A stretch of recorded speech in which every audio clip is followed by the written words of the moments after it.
बिस्मिल्लाहिर्रहमानिर्रहीम। हज़रत इब्राहीम खव्वास रहमतुल्लाहि ताला अलैह, आप बहुत पाए के बुजुर्ग हैं, अल्लाह ताला के निहायत ही बरगुज़ीदा बंदे हैं। आप फरमाते हैं कि तुम्हारे दिल का इलाज 5 चीजों में है। अब इस दिल के इलाज में वो लोग भी जो रूहानी तौर पर परेशान हैं कि हमारे दिल को सुकून नहीं, और ये उन लोगों के लिए भी है कि जो कहते हैं हमारे दिल को कोई बीमारी है या हमें दिल का कोई मसला है, प्रॉब्लम है, तो ये इलाज उनके लिए भी है।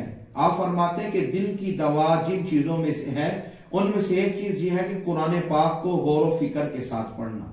अगर आप चाहते हैं आपके दिल को इत्मीनान मिले, सुकून मिले, तो कुरान पाक को गौर फिक्र के साथ पढ़ें। दूसरा फरमाते हैं कि खाली पेट रहना, इतना सैर होकर ना खाएं कि तुम्हारा जिस्म बोझल हो जाए। खाली पेट रहा करें, तुम्हारे दिल को सुकून मिलेगा। तीसरा आपने बताया कि जो बंदा चाहता है कि उसके दिल को इत्मीनान नसीब हो, वो तहज्जुद अदा करे, अल्लाह ताला उसके दिल को इत्मीनान अता फरमा देगा।